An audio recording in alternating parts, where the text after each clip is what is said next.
Voilà. Il a dit, il va revenir. Aziz a dit, je vais revenir, je vais revenir. Aziz Khan. Salam alaikum à tous. Aziz Khan, il faut revenir. Hein. Voilà. Je rappelle que Aziz est, je crois, tous les jeudis, non, sur TikTok, avec Cheikh Adams et puis Kobena, qui sont en Égypte pour faire les décryptages, ou encore le décryptage de l'actualité religieuse. C'est dans ce domaine-là que nous sommes. On vous passe la salam des habitants du paradis. Assalamu alaikum wa rahmatullahi wa barakatuh. Alhamdulillahi rabbil alamin. Wa salatu wa salam ala ashraf al-mursalin wa ala alihi wa ashabihi ajma'in. Wa ba'd. Assalamu alaikum wa rahmatullah. Nous sommes là ce soir pour, comme je l'ai dit, un décryptage et analyse le face-à-face selon les Écritures. Donc, je reçois un doyen ce soir parce que, voilà, il y a des personnes qui, n'est-ce pas, nous ont demandé beaucoup d'échanges comme ça, beaucoup de débats fraternels sur nos différentes plateformes pour qu'ils puissent participer à ces débats-là. Donc, alhamdulillah, le doyen, il est au Sénégal. Donc, voilà, il y a quelqu'un aussi, il y a un frère qui est, je crois, en Angleterre, qui nous a demandé des échanges également. Il y a un autre qui est au Cameroun. Donc, ces gens de personnes-là, on les prend sur ces gens de plateformes. Hein, le Strumia, on les prend ici. On peut avoir plusieurs personnes dans le studio, il peut y avoir 4, 5, jusqu'à avoir 10 personnes.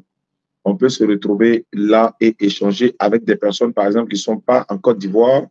Et puis, voilà. Donc, le plus souvent, on invite Faisal pour participer à l'émission parce que lui, il est au Bénin. Maintenant, il y a beaucoup de personnes qui sont en Côte d'Ivoire ici, qui veulent débattre avec nous, qui veulent échanger avec nous, mais qui refusent, n'est-ce pas, de venir pour qu'on se croise face à face. Donc, excusez-moi, voilà.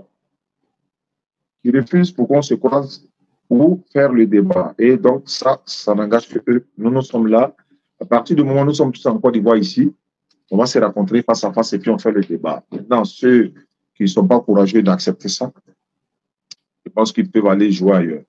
Doyen, bonne arrivée, bonsoir à vous. Merci, ça va bien.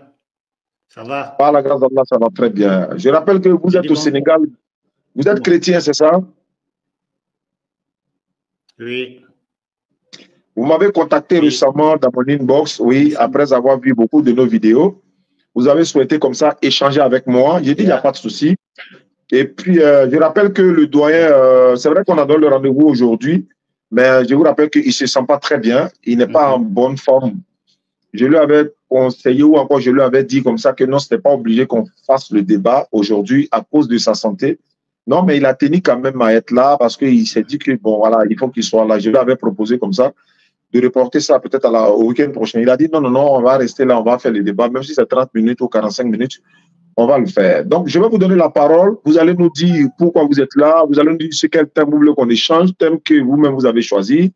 Et puis, vous allez essayer de développer. Je ne dirais pas qu'on va faire un temps de parole chacun parce que les modérateurs, je ne les ai pas avertis vite. Je n'ai pas averti Daouda Sanogo, je n'ai pas averti Cheikh Adams vite. Donc, on va échanger. S'il y a des questions qui me viennent en tête pendant que vous êtes en train de parler, je vous poserai des questions. Et moi aussi, après, quand même, je vais prendre la parole, donner aussi mes arguments. Et puis, si vous pouvez m'interrompre pendant que je donne les arguments, vous allez le faire. Vous êtes un doyen, quand même, voilà, je vous respecte. Donc, on va essayer de s'écouter et puis de se poser des questions dans la sagesse et la bonne exhortation. Doyen, je vous écoute. Présentez-vous et dites-moi l'objet de votre visite dans nos studios. Merci. Voilà, merci mon ami. Je suis ravi. C'est une grâce d'échanger avec vous. Longtemps, je vous ai suivi. C'est seulement le numéro de téléphone qui me manquait. Alors, Dieu m'a fait grâce. J'ai eu à voir une de vos vidéos et je me suis procuré du numéro. Aussitôt, je vous ai envoyé un message. Voilà. Alors, je voudrais vraiment qu'on échange sur la question de Jésus-Christ et Dieu. Voilà, Jésus, parce que j'ai beaucoup entendu ça et je voulais donner aussi ma version et je sais que ce n'est pas parce que je suis plus fort que mes amis, mais il y a quelque chose qui manque un peu à mes amis que je voudrais clarifier afin que nous comprenions, nous soyons dans le même langage et dans la même pression d'idées. Vous comprenez? Voilà, donc c'est ça qui m'amène à vous contacter et j'aimerais que vraiment on soit vraiment bref et vraiment échanger dans une très bonne conscience pour nous permettre vraiment de recevoir quelque chose à la fin de ce moment. Voilà, donc voici un peu décrit ma présence ici. Voilà, merci beaucoup. Merci beaucoup, doyen. D'accord.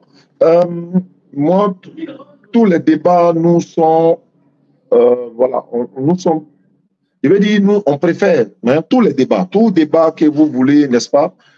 Si c'est des débats qui n'ont pas de sens, qui n'apportera rien à la communauté musulmane et chrétienne, c'est des débats qu'on ne rentre pas dedans. Je vais parler des débats de dénigrement, des débats d'injures, des débats de haine, des débats de moquerie. Ce sont des débats enfantins, en fait.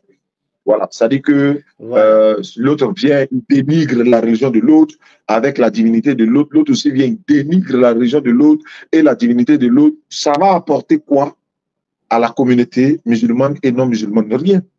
Donc, nous sommes dans un dialogue interreligieux. Ça s'appelle argument contre argument. Hein? Argument contre argument.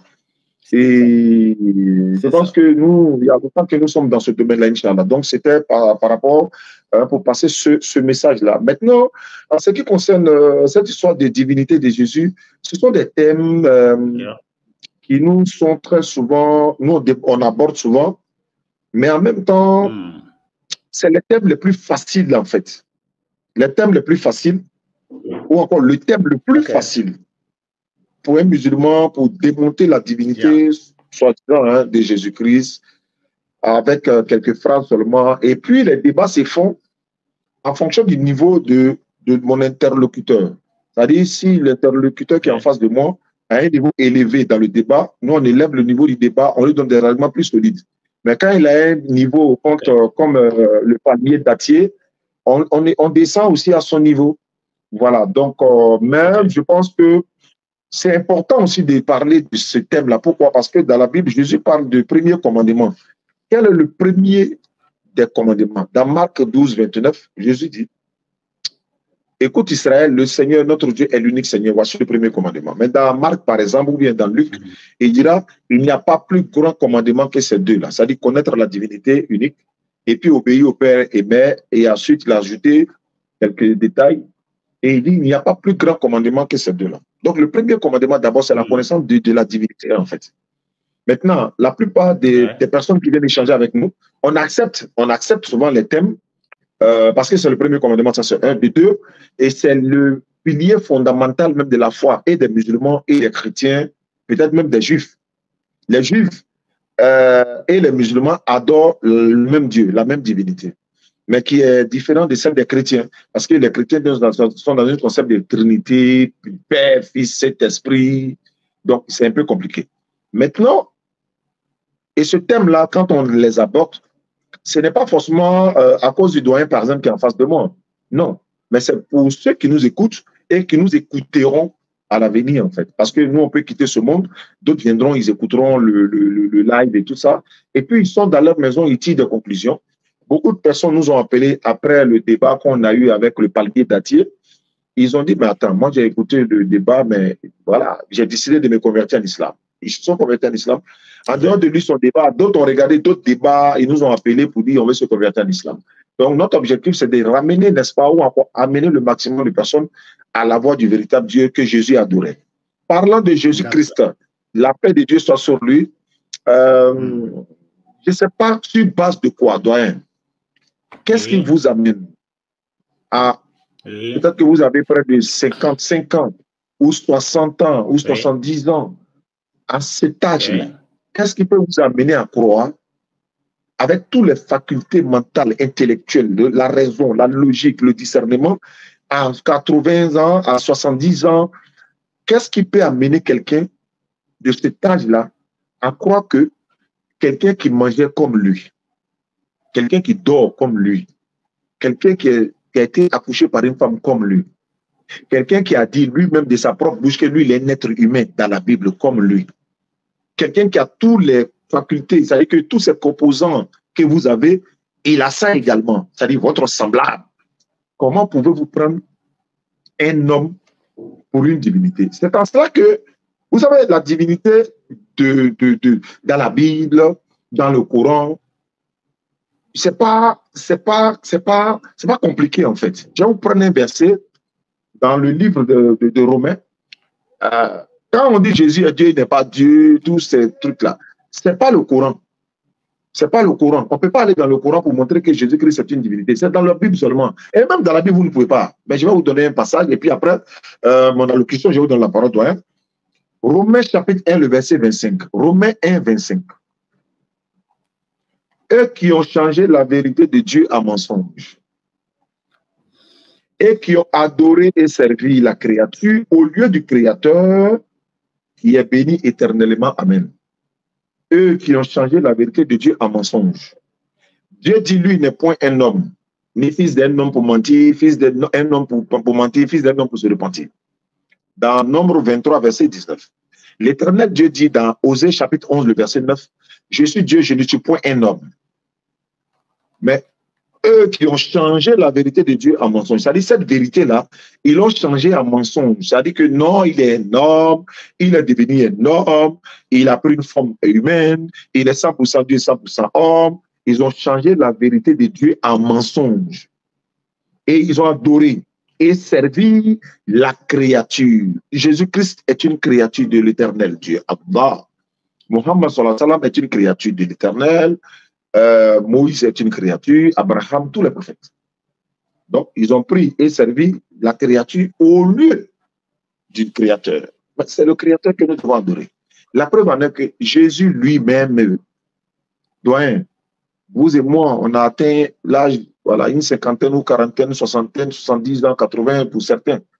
Mais nous savons très bien que Jésus-Christ, selon la Bible, il partait se prosterner devant l'Éternel pour l'adorer. Moi, à mon âge aujourd'hui, je ne peux pas me prosterner pour adorer Jésus-Christ. Simplement. Parce que lui, Jésus-Christ, il se prosterne pour adorer l'Éternel Allah, l'Éternel Dieu. Bon, moi, si vous adorez Jésus, qui est un homme comme vous, qui est un homme comme vous, et lui, il adore l'Éternel qui n'est point un homme. Mais un problème, vous ne trouvez pas? Parce que la Bible dit, personne ne peut voir Dieu et vivre. Je donne les références pour ceux qui nous suivent à travers le monde. Exode 33, le verset 20. Personne ne peut voir Dieu et puis tu vas vivre. Mais doyen, on a vu Jésus ou on ne l'a pas vu? On l'a vu.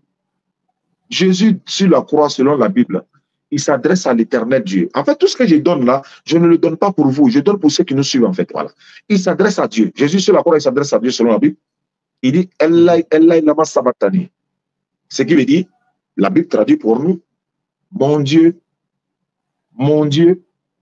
pourquoi m'as-tu abandonné? Qui s'adresse à qui? Qui est en train de dire, mon Dieu, qui? Qui est en train de dire, mon Dieu, pourquoi m'as-tu abandonné? Mon Dieu, pourquoi m'as-tu abandonné? Ici, là, Dieu a abandonné qui? Jésus? Si Dieu l'a abandonné, peut-il être Dieu lui-même encore qui s'est auto-abandonné? C'est une question de bon sens. C'est pourquoi je disais, avec Palmier Dattier, le débat, j'ai baissé un peu le niveau pour lui, parce que voilà, son niveau est un peu bas, donc j'ai baissé le niveau. Mais si quelqu'un qui est en face de moi a un niveau élevé, on monte un peu le mercure. Regardez, je vais terminer sur ça, doyen. Il y a beaucoup d'arguments, mais je vais terminer sur ça pour vous laisser parler. Et puis vous écoutez comme vous m'avez écouté également. Dans Jean 11, verset 22 et suite, je vais vous lire ça et puis je vais m'arrêter là. Jean 11, le verset 22. Pour ceux qui nous suivent à travers le mot, vous pouvez vérifier les écritures avec moi. Jean 11, verset 20 et suite. Lorsque Marthe a appris que Jésus arrivait, elle alla au-devant de lui, tandis que Marie se tenait assise à la maison. Marthe dit à Jésus, Seigneur, si tu avais été ici, mon frère ne serait pas mort. Mais maintenant même, je sais que tout ce que tu demandes à Dieu, Dieu te le donnera. Dieu te l'accordera. Jésus lui dit, ton frère ressuscitera.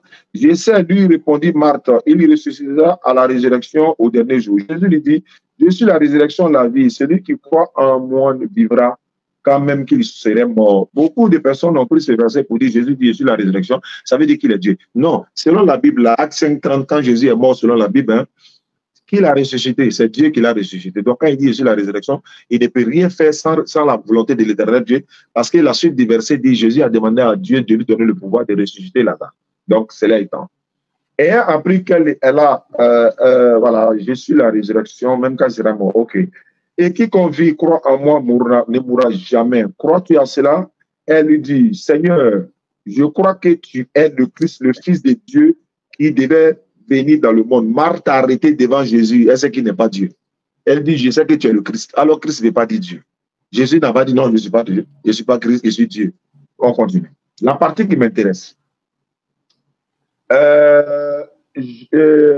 Jean 11, verset 21, la partie qui m'intéresse, c'est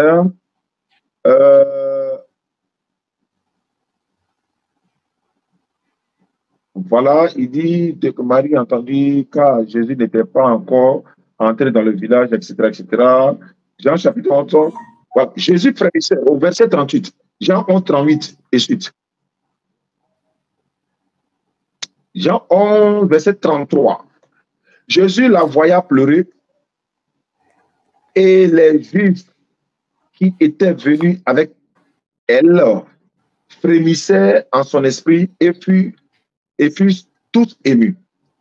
Et il dit, voilà la partie, au verset 34, Jésus dit au verset 34, où l'avez-vous mis? Seigneur, lui répondit-il, viens et vois. Regardez ce qu'il doit.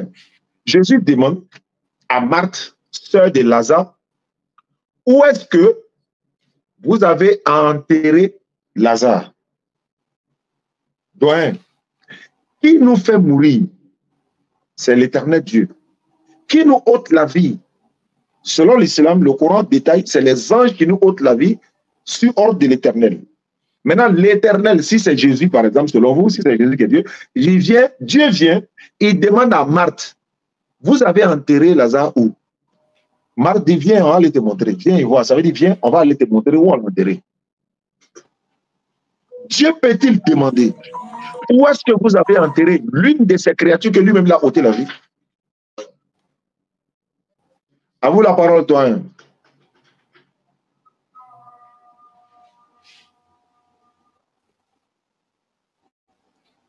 Ok, merci mon frère. La connexion n'est pas trop bonne. La connexion n'est pas trop bonne, mais j'espère que vous m'entendez bien. Alors, j'ai bien entendu le discours qui a été fait. Je me saisis de ça pour envoyer un élément de réponse. Je crois que c'est une défense que j'ai plus ou moins entendue durant tout le débat que j'ai entendu dans d'autres vidéos. Je l'ai beaucoup entendu et je crois que c'est ça le débat véritable. Voilà. Pour répondre, c'est pas beaucoup. Pour répondre, je crois que vous m'entendez bien? Vous m'entendez bien? Est-ce que vous m'entendez? Allons-y, j'ai fait l'effort de vous écouter, mais allons-y, il n'y a pas de problème, allons-y, allons-y. Ok, ok. Voilà. Le problème de Jésus, c'est un problème simple que peut-être nous faisons de cela un problème majeur. En réalité, avec Jésus, il n'y a pas de problème. Il n'y a absolument pas de problème. Pour celui qui dit que Jésus-Christ est Dieu et pour celui qui dit que Jésus-Christ n'est pas Dieu, ça, c'est un débat à ne même pas faire. Et je vais vous dire pourquoi. Celui qui dit que Jésus-Christ est Dieu a ses raisons. Par exemple, vous avez bien discouru un peu ce que vous avez dit, j'ai bien compris. Et par rapport à ça, je vais vous répondre pour dire que je suis partant pour ceux qui disent que Jésus-Christ est Dieu. Je suis partant pour ceux qui disent que Jésus-Christ est Dieu. Vous comprenez? Voilà. pourquoi je suis partant? Pourquoi je suis aussi parmi ceux qui disent que Jésus-Christ est Dieu? Vous savez, Dieu a envoyé des prophètes. Dieu a envoyé des prophètes, des milliers de prophètes pour faire parvenir sa parole à l'humanité. Mais de tous les prophètes que Dieu a envoyés, Jésus-Christ est particulier en son cas. Je dis bien, Jésus-Christ est particulier en son cas. De tous les prophètes que Dieu a envoyés, ce sont des envoyés de Dieu, ce sont des prophètes. Mais la particularité de Jésus se trouve dans sa naissance. Comprenez-moi bien. Et je sais que vous le savez. C'est donc dans sa particularité que nous partons et nous allons aboutir à ses œuvres. Donc, il y a deux éléments essentiels qui nous permettent de dire que Jésus-Christ est Dieu. Le premier élément, c'est la nature de Jésus. En tant qu'envoyé de Dieu, tous les envoyés, ce sont des hommes, des humains qui sont faits de poussière dont ils retourneront poussière. Des hommes qui sont faits de poussière dont ils retourneront poussière. Je me fais comprendre. Mais la particularité de Jésus, la nature n'est pas humaine. La nature de Jésus n'est pas poussière. La nature de Jésus est esprit. Parce que la Bible dit, c'est par l'esprit qu'il fut mis, c'est-à-dire enfanté en quelque sorte. Sa nature est spirituelle. Par contre, nous, en tant que tous les autres prophètes, leur nature est poussière. Ils retourneront poussière. La nature spirituelle de Jésus, c'est la parole. Jésus est la parole. Et la parole de qui? Est la parole de Dieu. Donc, en tant que chrétien, et comme peut-être les musulmans, il ne peut pas démentir cela. Jésus-Christ, la nature de Jésus-Christ, c'est une nature spirituelle. Elle est spirituelle parce que c'est la parole. La parole se trouve dans l'esprit. Donc, Jésus-Christ n'a pas un esprit humain. Jésus-Christ n'a pas un esprit humain. L'esprit de Jésus n'est pas un esprit humain comme nous, les hommes, nous avons des esprits humains. Dans le livre de Genèse, lorsque Dieu créa le monde, Dieu a soufflé dans les narines et nous sommes devenus une âme vivante. Nous détenons un esprit humain. C'est vrai que Dieu nous donne son esprit, mais son esprit ne demeure pas en nous. Il la retire parce que nous sommes pécheurs et nous péchons de temps à autre. Et l'esprit de Dieu, c'est un esprit saint. Et cet esprit-là ne peut pas demeurer permanemment en l'homme.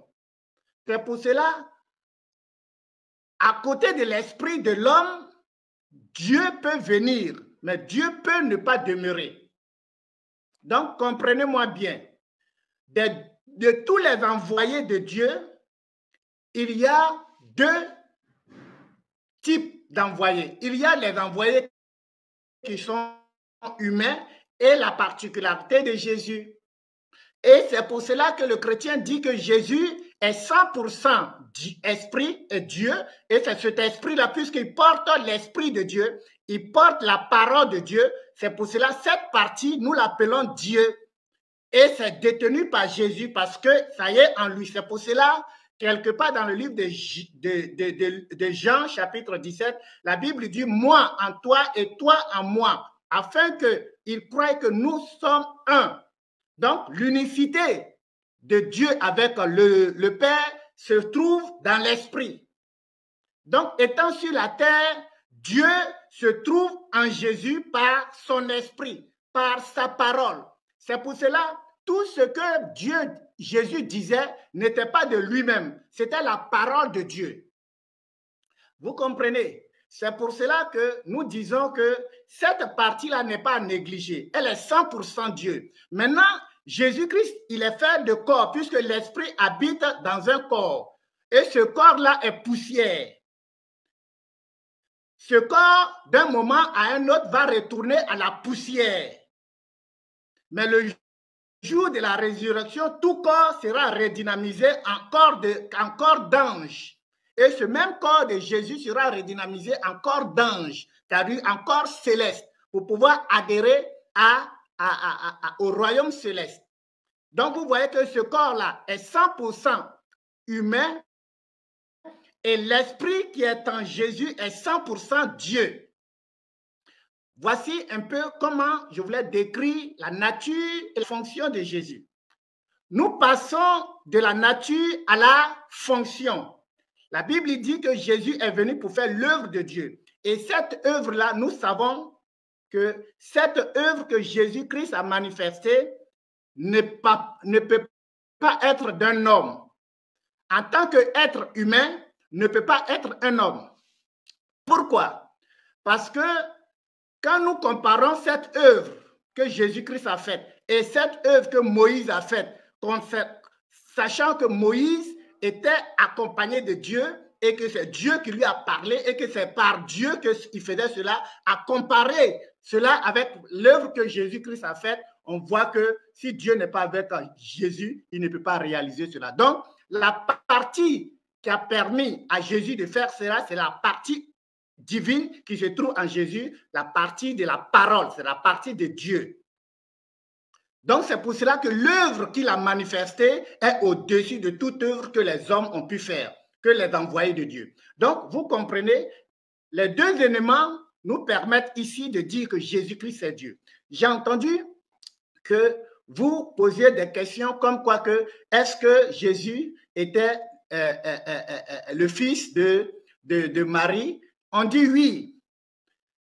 Jésus est 100% Dieu, il est 100% homme. Et cette partie humaine est un fils, peut être un fils humain. C'est-à-dire que Jésus-Christ a pour mère Marie. Et Marie peut enfanter sa nature. Marie ne peut pas enfanter un esprit. Marie peut enfanter un être humain. Et Marie a enfanté Jésus. Cela ne veut pas dire que Jésus n'est pas Dieu, puisque c'est depuis le ventre de sa mère, l'Esprit était avec lui. Tout comme Jérémie a reçu l'Esprit Saint dans le ventre, dans le sein de sa mère, Jésus en a reçu pour lui parce que Marie, devant Élisabeth, a tressailli de joie lorsqu'il a vu Élisabeth. Alors, donc, ça veut dire quoi? Ça veut dire que Marie a enfanté. Cela ne veut pas dire que Marie a enfanté Dieu. Non, Marie a enfanté un être humain qui est Jésus. Mais Jésus porte l'Esprit de Dieu. Jésus porte l'Esprit de Dieu et c'est cette partie que Jésus porte qui est la divinité. Et c'est ce qui fait, comme il n'a pas un esprit humain, il a un esprit divin. Jésus n'a pas un esprit humain puisqu'il est la parole. Et cette parole est esprit. C'est pour cela que Dieu a dit dans les derniers temps, hein, vous n'adorerez plus Dieu sur les montagnes, mais c'est en esprit et en vérité. Parce qu'il demeure donc dans la vérité. Donc, je vais m'arrêter là pour vous donner la parole concernant cette petite portion que je viens de décrire. Jésus est Dieu. Jésus est aussi homme, puisqu'il détient en lui l'Esprit de Dieu. Il n'a pas un esprit humain, mais il a l'Esprit de Dieu et il a l'Esprit de 100% Dieu. C'est pour ça qu'il est rempli de la plénitude de Dieu. Donc, il est aussi pleinement humain parce qu'il est fait de poussière. Cet esprit se trouve dans un corps. Et c'est ce corps-là qui est humain. Et c'est ce corps-là que Marie a enfanté. Et c'est ce corps-là qui joue le rôle d'humain qui agit sur la terre. Mais quant aux œuvres qui est manifestées, c'est Dieu. Pour cela, lui-même, il dit, je ne fais rien de moi-même. Je ne fais rien de moi-même. Ça veut dire que l'esprit qui est en lui n'est pas de lui. Il est de Dieu. Bon, donc, je vais vous laisser. Je sais que vous êtes très versés dans la parole de Dieu et vous connaissez les Écritures. C'est pour cela que je n'ai pas trop mis mon accent sur les Écritures. Je parle en tant qu'intellectuel et face à un intellectuel, et je crois que vous n'êtes pas sans connaître les Écritures. C'est pour cela que j'ai parlé ainsi. Donc, je vous laisse la parole, mon ami.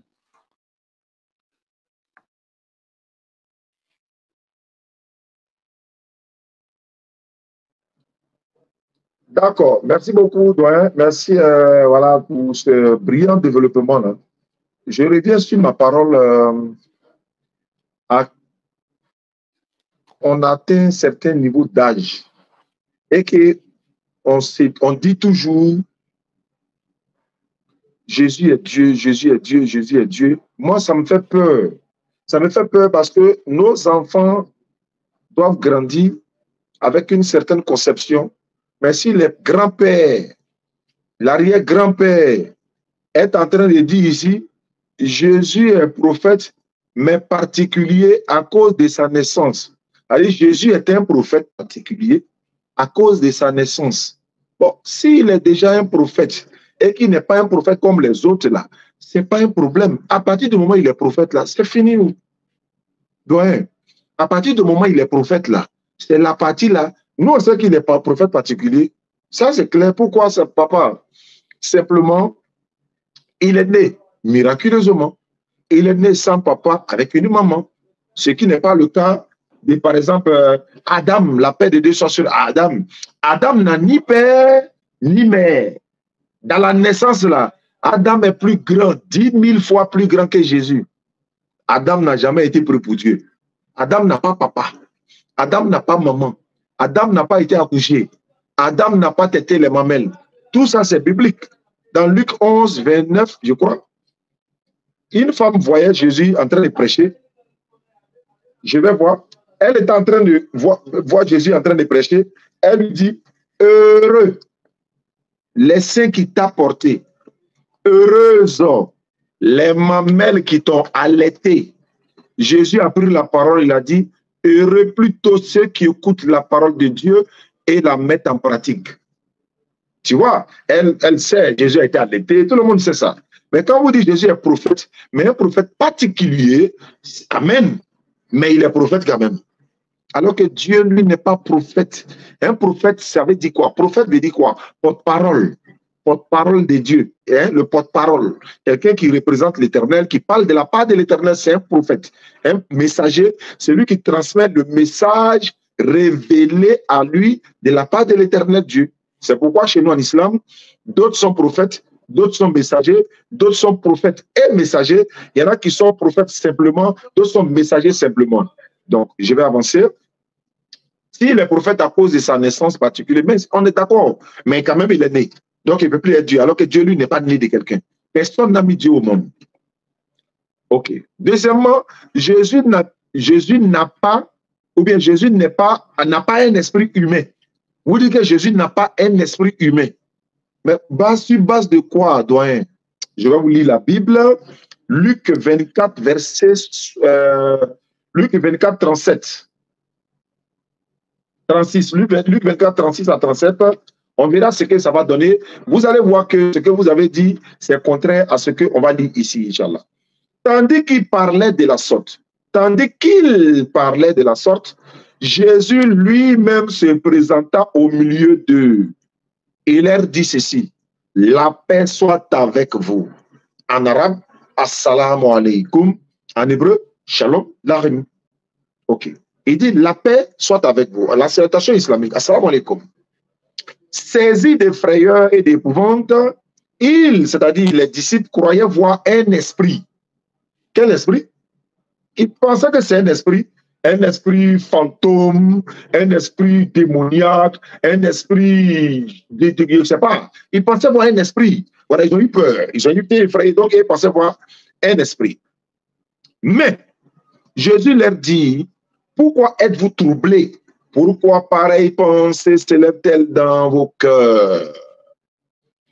Voyez mes mains. Jésus dit, voyez mes mains et mes pieds. C'est bien moi.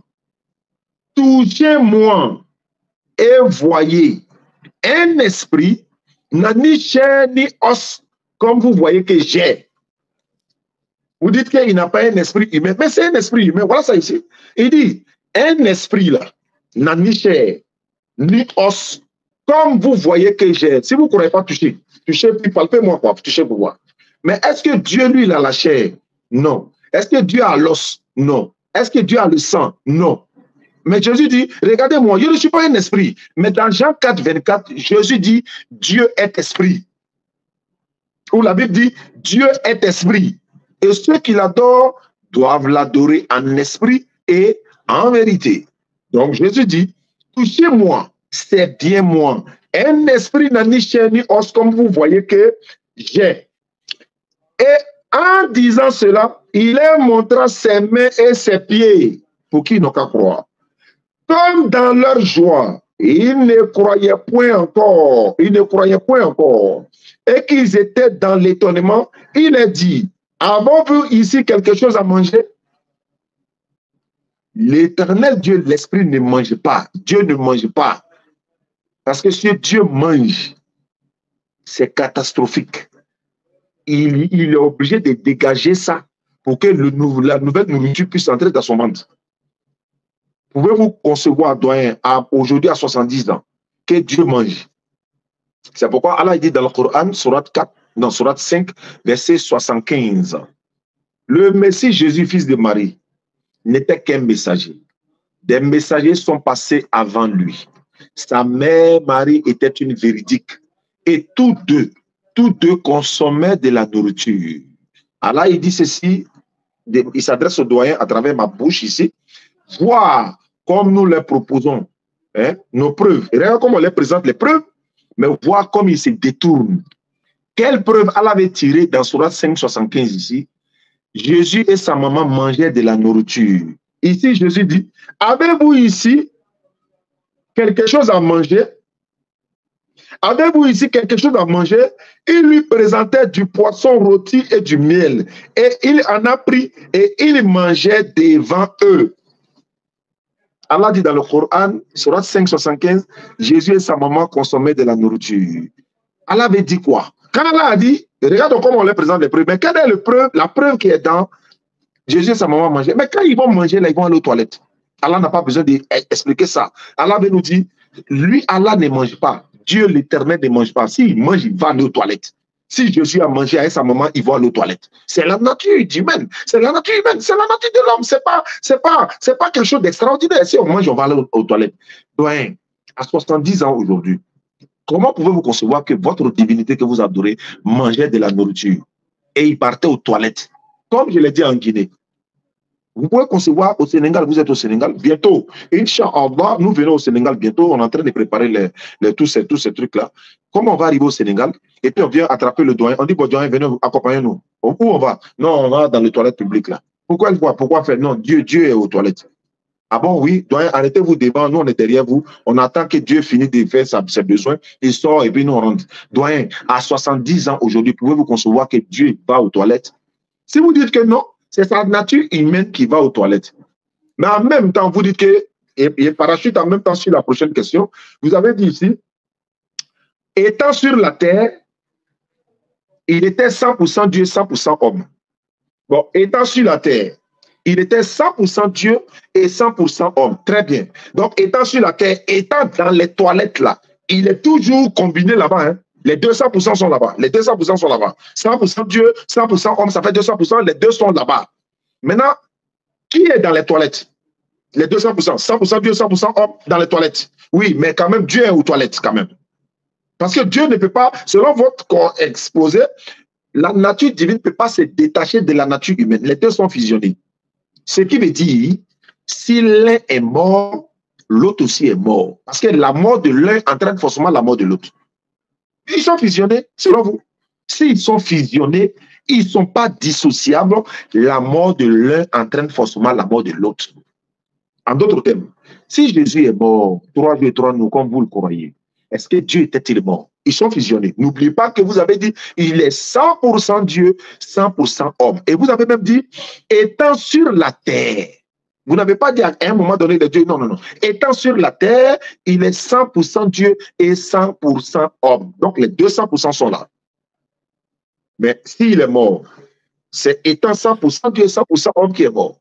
S'il mange, c'est 100%, 100% qui mange. S'il dort, c'est les 100%, 100% qui mange, qui dort. S'il pleure, et d'ailleurs, dans Jean 11, le verset 18. Et après mon allocution, on va se poser des questions directes parce qu'il faut qu'on avance. Jean chapitre 11, verset, non, Jean 18. Jean chapitre 18, verset 18 à 20, je vais vous donner un exposé ici, un exemple. Je répète encore, doyen, ce n'est pas forcément pour vous que je parle, vous aussi également, pas forcément pour moi. On parle à cause de la communauté musulmane et non musulmane pour que chacun puisse ouvrir l'esprit du discernement et que le palmier dattier puisse prendre note parce que ici c'est un débat de haut niveau et de responsabilité et de vraiment, voilà. Donc, Jean 18, verset 18 à 20. Les serviteurs et les huissiers qui étaient là avait allumé un brasier car il faisait froid et il chauffait. Pierre se tenait, n'est-ce pas, avec eux et se chauffait. Le souverain sacrificateur interrogea Jésus sur ses disciples et sur sa doctrine. Au verset 20 de Jean chapitre 18, Jésus lui répondit, j'ai parlé ouvertement au monde. J'ai toujours enseigné dans la synagogue et dans le temple où tous les Juifs s'assemblèrent, je n'ai rien dit en secret. Doyen, vous êtes en train de dire que Jésus a dit qu'il est Dieu, mais il a dit ça en secret. Parce que s'il était une divinité, il allait dire ouvertement que je le suis. Il dit, j'ai parlé ouvertement au monde, je n'ai rien dit en secret. Verset 21 de Jean, chapitre 18, prenez notre cours du biblique et coranique, devoir à domicile. Pourquoi m'interroges-tu? Interroge sur ce que je leur ai dit, c'est ce que je leur ai dit. Ceux qui m'ont entendu, voici. Ceux-là savent ce que j'ai dit. Je continue, verset 22. En ce mot, un des huissiers se trouvait là, donna un soufflet à Jésus. Donc, vous savez ce qu'un soufflet? Une paire de gifles. Donc, l'un des huissiers donna une gifle à Jésus en disant, est-ce ainsi que tu réponds au souverain sacrificateur? C'est comme ça qu'il parle au souverain sacrificateur. En d'autres termes, ils ont giflé Dieu incarné en l'homme ici. Donc, 100% Dieu, 100% homme a été giflé. Donc, Dieu et l'homme à la fois. Et on le garde en plus, on le met en garde. Attends, c'est comme ça qu'il parle au sacrificateur? Jésus lui dit, si j'ai mal parlé, fais voir ce que j'ai dit de mal. Tu vois, c'est un air de pitié façon. Si j'ai mal parlé, fais voir ce que j'ai dit de mal. Mais si j'ai bien parlé, pourquoi me frappes-tu? Je reprends la partie. Au verset 22. Au verset 23, Jésus lui dit, si j'ai mal parlé, fais voir ce que j'ai dit de mal. Et si j'ai bien parlé, pourquoi me frappes-tu? Doyen, à 70 ans aujourd'hui, comment concevoir? Est-ce que vous pouvez dire à votre petit enfant qui a 5, 10, 15 ans, savez-vous qu'ils ont une fois frappé Dieu, créateur des cieux et de la terre, et ils l'ont giflé, et il a dit, pourquoi tu me frappes? Alors que Jésus a dit dans la Bible, si on te frappe sur la joue droite, il faut donner la joue gauche. Est-ce que votre enfant, votre petit enfant va vous croire? Ah, grand-père, ils ont frappé Dieu, oui. Le créateur des cieux et de la terre, oui. Ils l'ont frappé, oui. Mais papa, est-ce qu'on peut voir Dieu? Est-ce qu'on peut voir Dieu et vivre? Non. Exode 33, 20, on ne peut pas le voir et vivre. Mais comment ils ont fait pour frapper Dieu alors? Non, il était incarné en homme. Il était incarné en homme. Donc quand on le frappait, là, c'est Dieu on frappait, ou bien au moment où on le frappe, Dieu sort. Vous voyez, les enfants sont intelligents, hein? Ils posent des questions qui sont embarrassantes. Donc, on continue. Vous avez dit, la Bible dit que Jésus est venu faire l'œuvre de Dieu. Mais, ouais, si Jésus vient faire l'œuvre de Dieu, et puis Jésus est Dieu, vous pouvez dire ça à un enfant, ou même à quelqu'un, vraiment, je ne sais pas. Vous dites, Jésus est venu faire l'œuvre de Dieu. Bon, s'il vient faire l'œuvre de Dieu, comment il peut être Dieu encore? Alors qu'il vient faire l'œuvre de Dieu. Il a dit, je ne suis pas venu faire ma volonté, mais la volonté de celui qui m'a envoyé. Luc chapitre 4, verset 42 à 43, il faut aussi que j'annonce aux autres villes la bonne nouvelle du royaume de Dieu, car c'est pour cela que j'ai été envoyé. Doyen, jusqu'à la fin du monde, jusqu'à la fin de cette planète, la personne sur terre ne pourra prouver que l'enfant que Marie a accouché est notre créateur de la terre. Il ne peut pas. Vous ne pourrez pas, vous ne pourrez jamais. Mais nous le disons à cause de ceux qui nous répondent. Jésus dit, j'ai parlé à cause de la foule qui m'entoure, hein, enfant qui croit que c'est toi qui m'as envoyé. Jean chapitre 11, verset 38 à 44, à la résurrection de Lazare. Marie était la mère de Jésus humain. C'est ce que vous avez dit. Marie était la mère de Jésus humain. Mais Jésus lui-même là, il est humain. Comment elle était la mère de Jésus humain? Elle est à Jésus Dieu et puis Jésus humain. Non, Jésus même a dit dans Jean chapitre 8, verset 40. Jean 8, verset 40. Mais en réalité, vous cherchez à me faire mourir. Moi, en tant qu'un être humain qui vous a dit la vérité que j'ai entendue de Dieu, est-ce qu'un être humain peut accoucher un esprit? Non. Est-ce qu'un être humain peut mettre animal au monde? Non. Est-ce qu'un être humain peut faire accoucher cheval? Non. Maintenant, si elle a mis Jésus être humain au monde, elle-même, elle est quoi? Elle est être humain, non? Oui, mais un être humain met un être humain au monde. Mais si elle a mis Jésus être humain au monde, donc quand elle mettait Jésus au monde, il était être humain. Mais à quel moment il est devenu Dieu? C'est à quel moment il est devenu Dieu? Notez cette question, s'il vous plaît, doyen. Vous allez me répondre alors. Marie a enfanté un être humain. Mais Marie a enfanté un être humain. Mais est-ce que l'on a dit le contraire de ça, papa? À 70 ans aujourd'hui, quand vous dites que Marie a accouché un être humain, mais nous disons alléluia, amen, papa. Mais si Marie a accouché un être humain, mais c'est ce que nous dit chaque jour, matin, midi, soir. Marie a accouché un être humain. Cet être humain ne peut pas être notre créateur des cieux de la terre, ne peut pas être notre divinité, parce que c'est un être humain. Marie elle-même n'a jamais adoré son propre enfant.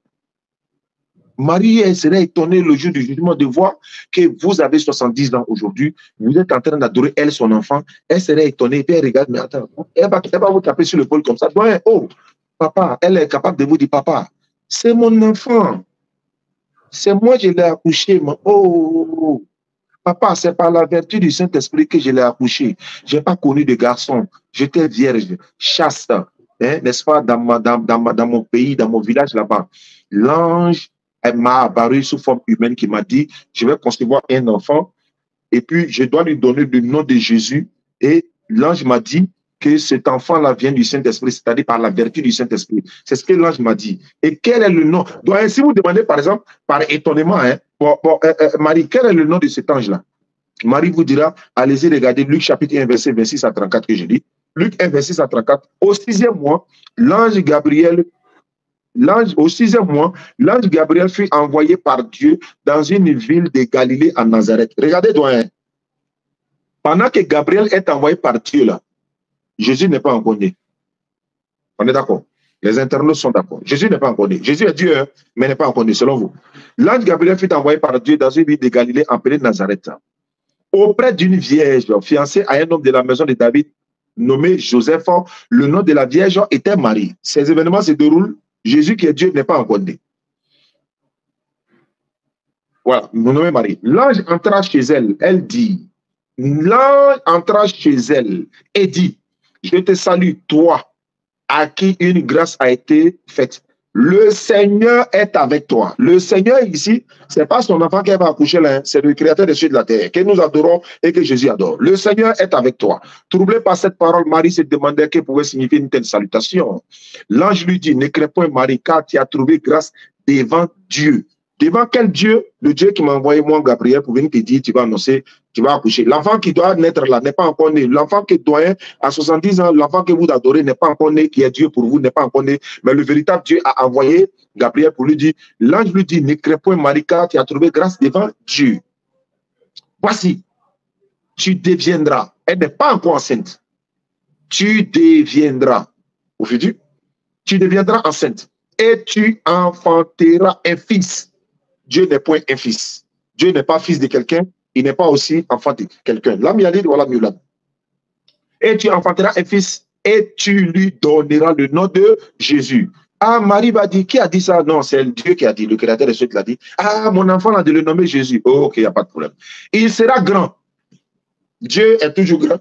L'Éternel là, c'est le grand des grands. Il y a Alexandre le grand, il y a Cyrus le grand. Allahu Akbar, Allah est le plus grand. Il n'est pas grand, mais Allah est le plus grand. Allahu Akbar. Et il sera grand. Il n'est pas grand, hein? Il sera grand. Et ce n'est pas par la taille. Hein? On dit que Jésus avait environ 33 ans ou bien 30 ans quand il commençait son ministère. Quand on voit l'âge de 30 ans, on connaît sa taille. On dit qu'il sera grand. Donc, il va grandir. Il sera grand. Et sera appelé Papa, on n'a pas dit il est Dieu. Mais attends, hein, comment l'ange vient dire quelque chose, vous dénaturez ce que l'ange a dit. L'ange dit, il sera appelé fils de Dieu. Papa, vous dites que non, l'ange a menti, c'est lui-même qui est Dieu. Romains 1, 25. Eux qui ont changé la vérité de Dieu en mensonge. Et ils ont adoré et servi la créature au lieu du véritable créateur qui est béni éternellement. Il sera grand, sera appelé le fils du Très-Haut. Et le Seigneur Dieu, pas lui-même, hein, le Seigneur Dieu lui donnera le trône de son père David, parce qu'il est descendant de la lignée de David. Dieu n'est pas descendant de quelqu'un. Jésus est descendant de David, descendant d'Abraham, etc., etc. Si Jésus est descendant d'Abraham, est-ce que Dieu peut-il être descendant d'Abraham? Est-ce que Dieu peut-il être descendant d'Abraham? Question de logique. Il sera, le Seigneur, le Très-Haut lui donnera le trône de son père David. Il régnera sur la maison de Jacob éternellement et son règne n'aura point de fin. Ouais. Est-ce qui règne aujourd'hui en Israël? C'est Jésus? Non. Marie dit à l'ange, comment cela se fera-t-il puisque je ne connais point d'homme? Ah, elle ne connaît point d'homme, oui. Elle va accoucher un enfant, oui. Ok. L'ange lui répondit, le Saint-Esprit, c'est-à-dire le pouvoir de Dieu, la puissance de Dieu qui est le Saint-Esprit, dans ce contexte-là, le pouvoir de Dieu, c'est le Saint-Esprit. Voilà. Celui qui dit c'est le contraire, il peut me croiser, on va échanger. Là, il lui répondit, le Saint-Esprit viendra sur toi, et la puissance maintenant du Très-Haut te recouvrira de son ombre. C'est pourquoi le Saint-Enfant, on n'a pas dit le Saint-Dieu, le Saint-Enfant, comme le Coran le dit, Allah m'a rendu béni, Jésus est béni dans le Coran. Luc dit ici dans le livre de Luc, le Saint-Enfant, nous disons oui, Amen. Jésus est saint, Moïse est saint, Abraham est saint, Jacob, Jean-Baptiste, Mohammed, ils sont tous des saints. Le Saint-Enfant qui naîtra de toi. C'est pourquoi le Saint-Enfant qui naîtra de toi, attends ici, là il répondit, le Saint-Esprit viendra sur toi. Le Saint-Enfant qui naîtra de toi, cela appelé fils de Dieu. Je m'arrête là. Il sera appelé fils de Dieu. Donc, à quel moment Jésus-Christ, fils de Marie, le bébé de Marie, a été appelé Dieu, créateur des cieux et de la terre? Donc, on va échanger dialogue direct maintenant pour pouvoir aller vers la fin de cette émission. J'ai répondu à toutes ces allégations-là. Moi, je vais vous poser une question pour que vous puissiez me donner des réponses. Nous sommes dans les questions-réponses maintenant. Donc, oui, je vous écoute. Quand Marie, vous avez dit ici, Marie est la mère de Jésus humain. OK. Quand Marie était en train d'accoucher Jésus, vous dites qu'il était humain. Ma question est de savoir, papa, à 70 ans, à quel moment Jésus est devenu Dieu? Parce que Marie, quand elle l'accouchait, il était humain. S'il n'était pas Dieu en ce moment, mais c'est à quel moment devient-il Dieu? Quand devient-il Dieu? Étant dans le ventre de Marie, ou pendant son accouchement, ou après son accouchement? Je répète, étant dans le ventre de Marie, était-il Dieu? Si oui, je veux le verset. Sinon, quand devint-il Dieu? Merci, mon frère. Merci. Et je vais répondre rapidement à cette question. Mais avant de répondre à cette question, je vais vous poser une question. Dans ta dernière lecture de Luc, c'est Luc 1, chapitre 21, je ne sais pas. Il n'est pas bien saisi le verset. 26 à 34. Luc chapitre 1, verset 26 à 34. Voilà. Tu disais que dans cette portion de la lecture, il est souligné que le Saint-Enfant qui naîtra sera appelé fils de Dieu. Moi, j'aimerais te demander à quel moment cet enfant-là est devenu saint. Très bien. Je peux répondre? Oui. On n'a pas dit qu'il est devenu saint, on dit qu'il est né saint. Parce que tous les enfants sont nés saints. Oui. Tout le monde est né saint. Aucun être humain n'est né pécheur. Aucun être humain n'est né pécheur. Ok, d'accord. Je te demande, la sainteté exige quoi? Est-ce que la sainteté dont il est question, c'est le corps qui n'a pas commis de péché, ou bien c'est quoi au juste? Qu'est-ce qui fait que l'homme est saint? L'homme est saint depuis sa naissance. Je vais répondre. On est saint depuis notre naissance. On devient pécheur en fonction des actes que nous allons poser maintenant. Sinon, tout enfant est né. Le corps est saint, l'esprit est saint, l'âme est sainte. Ou bien encore saint. Voilà. D'accord. Donc, voilà. La divinité de Dieu dont il est question, puisque Dieu est esprit et saint, et qu'il détient cette sainteté depuis le ventre de sa mère, donc la sainteté de Dieu a commencé depuis son ventre. De la même façon... Donc ça ne répond pas à ma question. Ça ne répond pas à ma question. Tu dis à quel moment? C'est depuis le ventre de sa mère, il est saint. Donc la sainteté... Non, je ne parle pas de sainteté. À quel moment il est Dieu? C'est ce que je suis en train de dire. Ah, pas sainteté. Je ne parle pas de sainteté, hein, parce que pour nous, tous les prophètes sont saints. Voilà, donc à quel moment il est Dieu? Dans le ventre de Marie ou après sa naissance, qu'il devient Dieu? Ok. Il y a deux étapes. Il y a deux étapes que je vais souligner pour montrer qu'il est Dieu à un certain moment. Vous savez, on ne devient pas Dieu. Ça, c'est un. Je voudrais que tu soulignes. Vous comprenez ça. D'accord. On ne devient pas Dieu. D'accord. Si vous convenez avec moi, Dieu a dit à Moïse, moi, Dieu, je te fais Dieu, et ton frère Aaron, je le fais prophète. Je le fais ton prophète. Je ne sais pas si vous êtes au courant de ça. Oui, c'est dans Exode chapitre 7, verset 1er. Mais Moïse n'a jamais été Dieu créateur de ceux de la terre. Parce que les hommes sont appelés Dieu dans la Bible. Non, non, non. C'est le fait que Dieu, lui, est fait Dieu. C'est ce que je veux te faire comprendre. Je n'ai pas dit qu'il est devenu créateur du ciel et de la terre. Ok, ok. Voilà. Mais dis-moi, le fait que Dieu ait dit à Moïse, je te fais Dieu. Entre-temps, Moïse est un être humain. Quelle est la partie de Moïse qui représente ce que Dieu a dit? Merci. Oui. Ouais, ça c'est une petite question. Parce que quand Dieu envoie Moïse à Pharaon, Moïse, comme il bégayait, donc Aaron devient le prophète qui est le porte-parole. C'est Moïse maintenant qui opère les miracles. C'est aussi simple que ça. Les miracles de Pharaon là. Dieu va opérer les miracles par Moïse. Donc il dit Moïse devient Dieu. C'est par rapport aux miracles qu'il va faire devant Pharaon, tous les miracles et tout ça. Maintenant, Aaron est le porte-parole, lui le prophète, ça lui va parler à la place de Moïse, puisque Moïse bégayait. C'est aussi simple que ça. On n'a même pas besoin de Saint-Esprit pour comprendre ça. Vous voyez, c'est même pas un Saint-Esprit. On a besoin de réfléchir seulement après avoir fait des lectures. Mais doyen, voilà, vous ne répondez pas toujours à ma question. Jésus était dans le ventre de Marie. Était-il Dieu ou pas? Ok. C'est ce que je suis en train de répondre, mais j'ai l'impression que... Bon, voilà, je vais te répondre. Dans un premier temps, le fait que la sainteté, il détient la nature de Dieu, cette sainteté-là, il détient ça dans le ventre de sa mère, je suppose que dans un premier cas, la sainteté a commencé là-bas, donc la divinité aussi a commencé là-bas. Ça, c'est un. Donc, en d'autres termes, Jésus était Dieu dans le ventre de Marie. Depuis le ventre de Marie, il avait la sainteté de Dieu, il avait l'esprit de Dieu. Donc, il était Dieu là-bas. Voilà, donc il était Dieu. Il y avait que vous dites le mot là, à 70 ans, dites le mot Marie était enceinte de Dieu. Jésus était Dieu dans le ventre de Marie. C'est ce que vous entendez? Non, ne dis pas enceinte de Dieu. Pourquoi? Parce que ce qui fait qu'il est Dieu, c'est l'esprit, ce n'est pas le corps. C'est pour cela que je t'ai ramené à Moïse, mais tu as dit que tu ne répondais pas. Ce qui fait qu'il est Dieu, c'est l'esprit que Dieu lui a donné, qui est sur lui.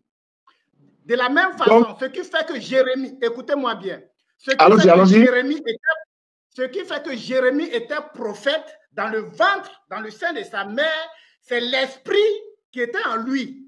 Ce n'est pas le fait que le corps était prophète, mais c'est l'esprit qui faisait en lui le prophète, parce que c'est l'esprit prophétique que Dieu lui a mis en lui depuis le ventre. Très bien. C'est là-bas qu'il était prophète. D'accord. Donc, si je vais conclure, doyen, Jésus n'était pas Dieu dans le ventre du mari. Il n'était pas Dieu dans le ventre du mari, des maris plutôt. Il était Jésus, mais il avait l'esprit de Dieu. Ah, ok, d'accord. Oui, s'il avait l'esprit de Dieu, mais nous, on avait l'esprit de Dieu dans le ventre de nos mamans. Parce que l'esprit qui est en nous, là, c'est pas pour nous-mêmes, c'est l'esprit de Dieu qui est en nous, c'est l'esprit de Dieu qui était en Marie, c'est l'esprit de Dieu qui était en Jésus dans le ventre de Marie. Ok, donc très bien, Jésus n'était pas Dieu dans le ventre de Marie. Maintenant, à quel moment Jésus est devenu Dieu? Parce que vous avez dit, Jésus Marie n'a pas accouché Jésus Dieu, mais elle a accouché Jésus humain. Et en même temps, vous dites, étant sur la terre, Jésus était 100% homme, 100% Dieu. Vous avez déjà écrit, hein? Étant sur la terre, Jésus était 100% Dieu, 100% homme. Bon, comme Marie était en train d'accoucher un humain, il n'était pas Dieu en ce moment, il est né, il n'était pas Dieu. C'est à quel moment 100%, 100% est venu? C'est à quel moment? Bon, le problème, je vais te dire que l'esprit, ça pourra bien se comprendre au niveau du Coran. Ça pourra bien se comprendre là-bas. Comme vous connaissez le Coran, je vais vous mettre sur cette voie-là. Vous savez que dans le Coran, c'est bien décrit la naissance de Jésus. Que Jésus est le souffle, la parole de Dieu. Je ne sais pas si vous me contredisez. Non, le Coran dit Jésus est une parole. Il n'est pas le seul. Voilà. Il est une parole parce que Adam est parole, le ciel et la terre. Donc, Jésus est l'une des paroles. Voilà, une parole. Non, il est dit le souffle. Le souffle. C'est le souffle de Dieu. Je ne sais pas si c'est correct. Mais il n'est pas Dieu, le souffle de Dieu, il n'est pas Dieu. Je ne dis pas ça, je dis le souffle. C'est ce qu'il a dit. D'accord. C'est ce qui est écrit, le souffle. Voilà. Donc, ici, c'est l'esprit. Dans la Bible, c'est l'Esprit Saint. On dit généralement aussi que c'est la parole. La parole. Vous comprenez? La parole. Donc, l'esprit qui était en Jésus, je dis que Dieu est compliqué chez les chrétiens. Regarde comment doit ce débat pour montrer. Ouais. Allons-y. L'esprit qui était en Jésus, je disais tantôt que ce n'est pas un esprit humain. Mais vous n'avez pas compris ça. C'est l'esprit de Dieu. C'est ce même esprit qui a rendu Jésus dans le ventre de sa mère saint. Je ne sais pas si vous me comprenez. Attends, vous dites que Jésus... Mais attends, pourquoi la Bible dit que quand une femme accouche un enfant, ils vont tous rester impurs. Elle va rester impure 40 jours. Et lors, le jour de l'air, c'est-à-dire que après l'air... Attends, je vais lire le passage. Je vais voir. Quand vous dites que... Moi, je ne dis pas que Jésus n'est pas pur. Hein. Je ne dis pas qu'il n'est pas pur. Hein. Mais je vais lire la Bible et puis on va interroger la Bible. Luc 2, verset 22. Luc 2, 22. Facile à comprendre. Au verset 21 d'abord, vous allez voir, on dit quoi? Luc 2, 21.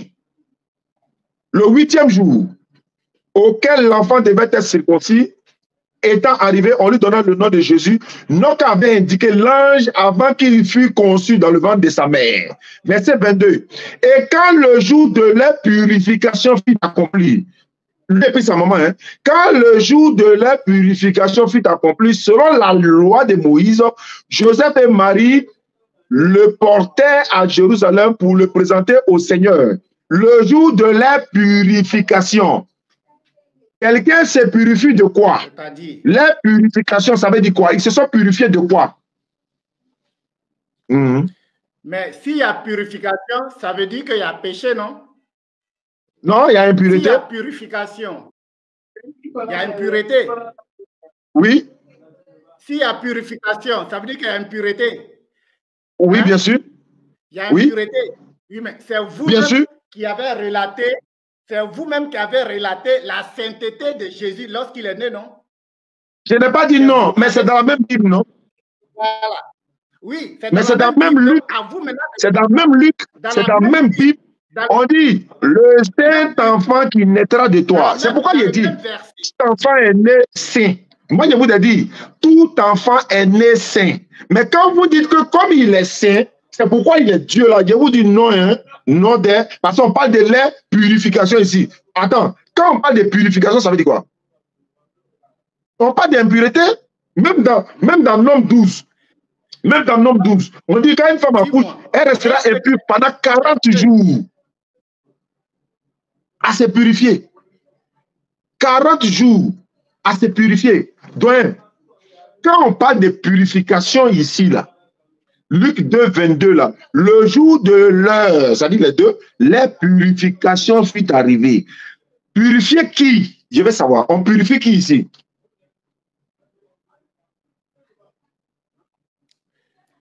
C'est pour cela que je te demande bien. Tu sais, il ne faut pas qu'on va faire une discussion pour discuter. On discute pour se comprendre. Il ne faut pas qu'on va discuter pour discuter. On discute pour comprendre. Vous savez, je suis trop calme.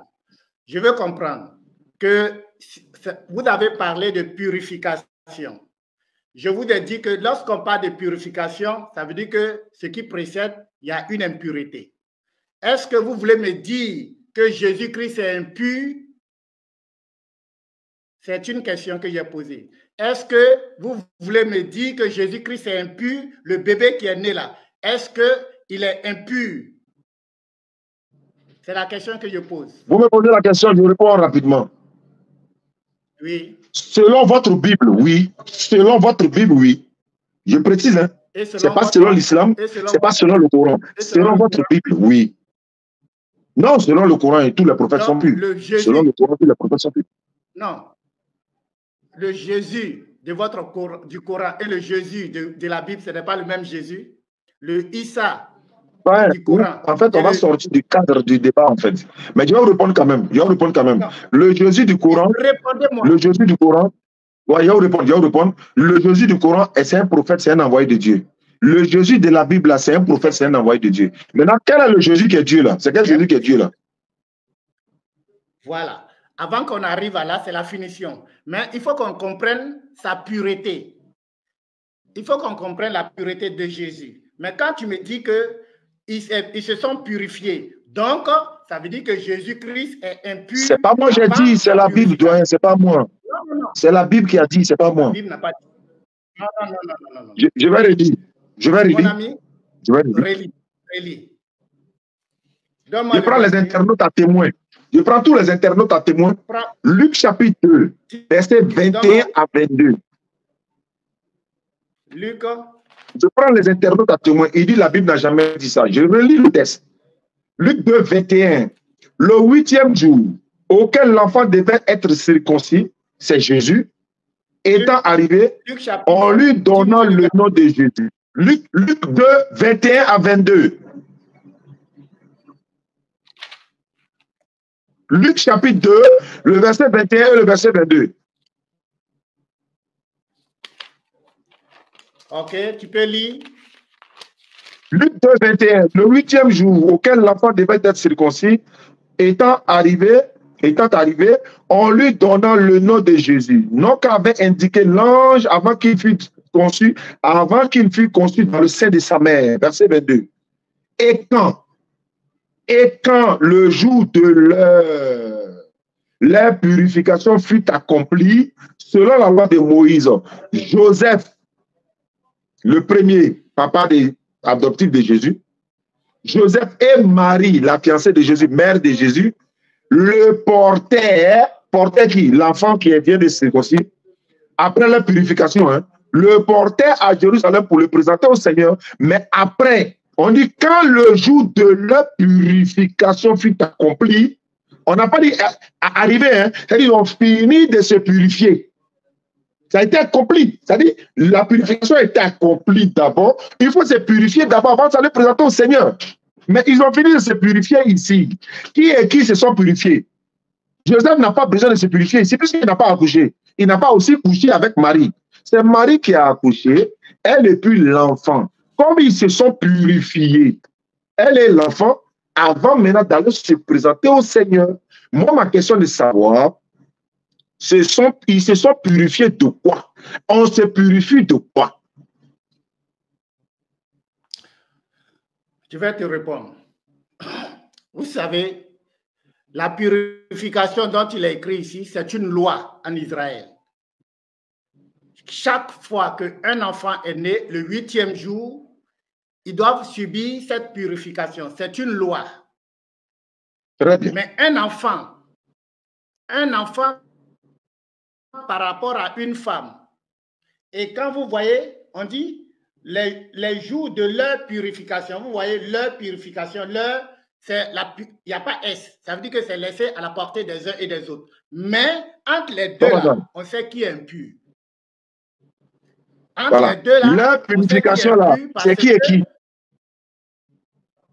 Oui, je dis, leur purification, leur, il n'y a pas S. Ça veut dire que c'est chacun. Non, mais c'est qui et qui? Ouais, quand on dit leur purification, c'est qui et qui? Qui et qui? Jésus et Marie.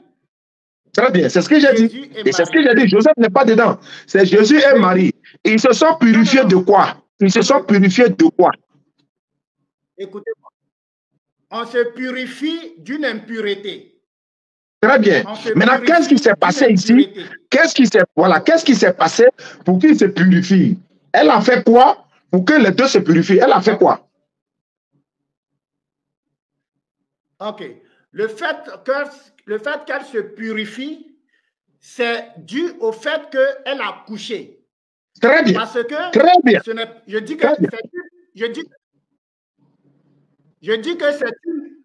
que c'est une loi.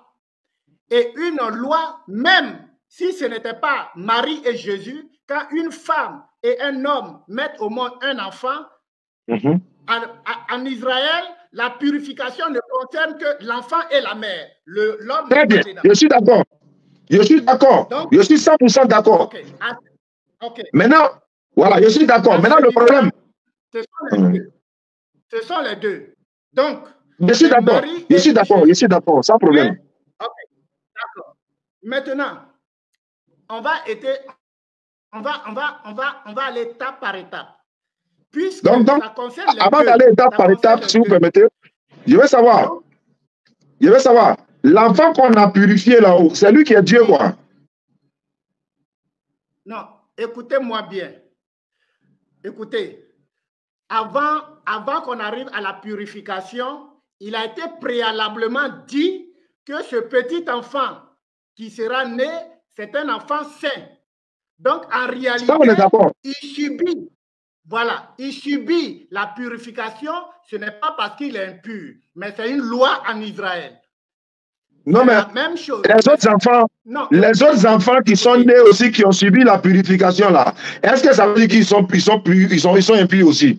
S'ils sont nés aussi saints, ils sont aussi nés saints, ou bien parce que le mot sainteté n'a pas été dit pour eux. Voilà pourquoi je vous ai dit, tout enfant est né saint. Chaque enfant est né saint. Parce qu'il n'a pas le péché adamique, il n'a commis aucun péché, tout enfant est né saint. C'est après les actions qu'il va poser de la famille, il devient pécheur. C'est ça. Sinon, tous les enfants sont nés saints. C'est de cette sincérité qu'on parle. Hein. Ce n'est pas parce que c'est Jésus seul. Hein. Tous les enfants sont nés saints. Tous les enfants sont nés saints. Ce n'est pas Jésus seul. Et tous les enfants, malgré qu'ils sont nés saints, ils doivent se purifier et leur maman. En islam, là, c'est le grand bain, même dans la Bible. Je peux vous montrer même dans la Bible, où quand on dit un enfant est né avec la maman, 40 jours, elle va rester impure pendant au moins 33 jours et après 7 jours encore. Voilà. Laissez-moi parler. Je vous comprends. Laissez-moi parler. Allons-y, doyen. Allons-y. Laissez-moi parler. Allons-y. Vous savez, comprenons-nous. Comme je disais au début, ne discutons pas pour discuter. Discutons pour faire comprendre. Vous comprenez? On a quand même au moins 70 ans. Voilà. Vous savez, un enfant né de père et de mère n'est pas la même chose qu'un enfant né de père seulement ou bien de mère seulement. Surtout de mère. Pourquoi? Mais Adam n'a pas papa, il n'a pas maman. Ça, ce n'est pas un problème. Je vous comprends. Adam a été fabriqué, a été créé. Nous, on a oui, mais lui, il est plus grand que Jésus dans la naissance. Il est plus grand que Jésus dans la naissance. Il est fabriqué, il est créé, il est sauté, il est plus grand que Jésus dans la naissance parce qu'il n'a pas passé par le ventre d'une femme. Il n'a pas été engendré. Lui, il est plus grand que Jésus, puisque lui, il a été créé directement par l'Éternel lui-même. Donc, lui, il est plus grand que Jésus dans la naissance. Si vous devez adorer quelqu'un, c'est Adam. Il a été créé. Mais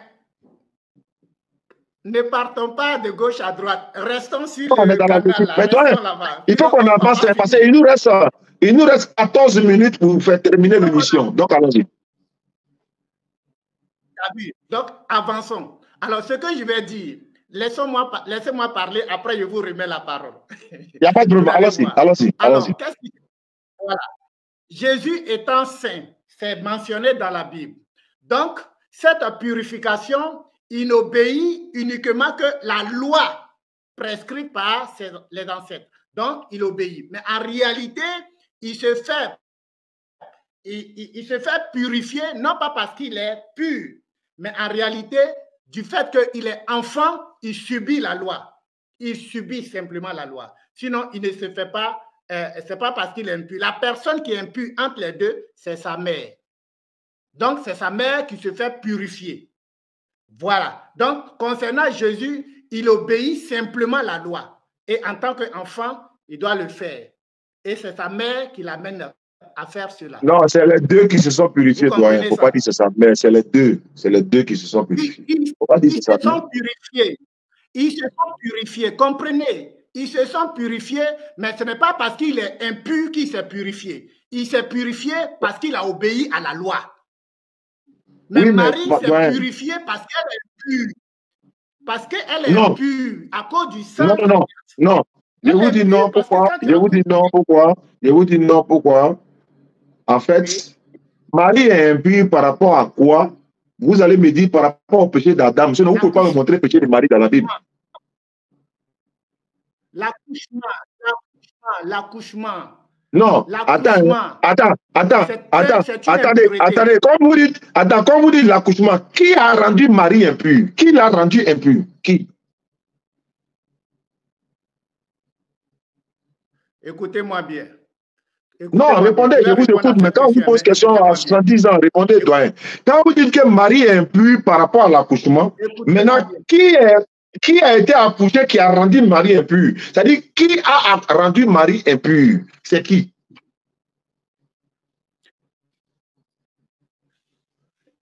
Il faut comprendre, ce n'est pas quelqu'un qui rend quelqu'un impur. C'est l'acte qui rend quelqu'un impur. Pourquoi? Parce que, regardez. Écoutez, je vais prendre Job. Allez-y. Hein. Écoutez. Je vais prendre Job. Écoutez, après, je vous laisse. Voilà. Allons-y. Voilà. Donc, c'est l'acte qui rend l'homme impur. Ce n'est pas quelqu'un qui rend impur à quelqu'un. C'est l'acte qui rend impur. Par exemple, aujourd'hui, de nos jours, dans l'islam, quand une femme voit ses règles, vous la considérez comme quoi? Est-ce qu'elle peut prendre part au moment de jeûne et prière, se mettre à la mosquée?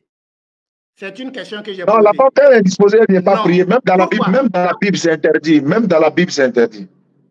Et pourquoi? Pourquoi? À cause des indispositions. Et l'indisposition, c'est quoi? C'est le coulement du sang. Donc, c'est ça qui rend l'homme impur. Je vais vous lire un verset. Quand vous parlez de... Quand vous avez dit que l'homme ne peut pas être pur, parce que vous dites que Marie est impure, mais Jésus est pur. Vous avez dit Marie, elle est impure, mais Jésus, lui, il est pur. C'est ce que vous avez dit, non? C'est ce qui est écrit. D'accord. Dans la même Bible là, écoutez-moi, dans Job 25, verset 4, c'est pourquoi, à 70 ans, il faut qu'on prenne souvent la peine de lire la Bible. Job 25, verset 4. Internaute, prenez note. Il est écrit, vous me suivez, doyen, vous me suivez? Job 25, vous pouvez vérifier avec moi. Job chapitre 25, verset 4. Oui. S'il vous plaît, 4 à 6 problèmes. Oui. Allez sur la page pour que je fasse la lecture. Ok, Job, hein? Ouais, Job 25, verset 4.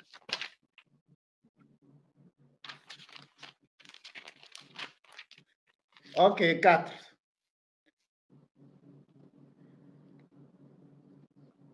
Je peux faire la lecture? Vas-y. D'accord. Comme l'homme, vous avez dit Marie est impure, mais Jésus est pur. On va dire, comme l'homme serait-il juste devant Dieu, comme celui qui est né de la femme serait-il pur? Ouais, attention, on n'a pas dit celui qui est né de l'homme et des femmes. On n'a pas dit ça. Vous avez dit non, on parle, non, il n'a pas dit l'homme et femme. Il dit, comment celui qui est né de la femme serait-il pur?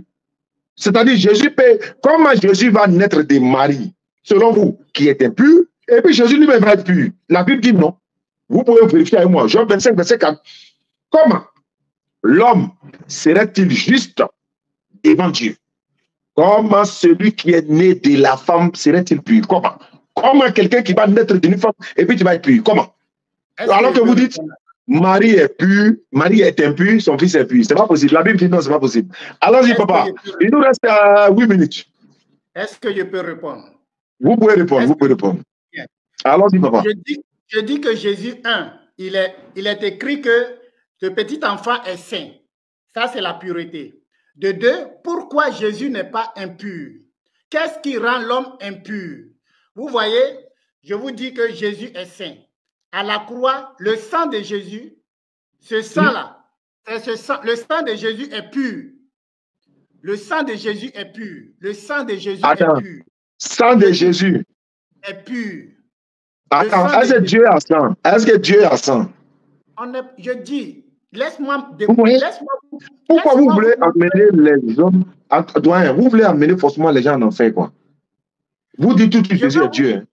Mais en même temps, automatiquement, vous oubliez le sang de Jésus est pur. Mais c'est Dieu, lui, il a sang. Mais vous êtes là pour défendre que Jésus est Dieu. Mais est-ce que vous me comprenez? Papa, à 70 ans, c'est pas bon. Allons-y. Vous me comprenez? Est-ce que vous voulez comprendre? J'ai dit... Je veux comprendre, mais c'est pas logique, en fait. Est-ce que Jésus n'est pas humain? Est-ce qu'il n'a pas le sang en lui? Mais si c'est un humain, pourquoi vous dites qu'il est Dieu? Mais aïe. Aïe. Il faut comprendre... Tu dis, est-ce que Jésus n'est pas un humain? Mais moi, il dit que c'est un humain. Mais pourquoi vous dites qu'il est Dieu? Vous avez 70 ans, vous dites que c'est un humain, mais vous dites qu'il est Dieu. Papa, l'enfant, votre petit enfant, quand vous lui dites ça, là, vous savez comment il va dire? Papa. Écoutez-moi. Je vous écoute, papa. Je vous écoute. Écoutez-moi. Dieu, il est quoi?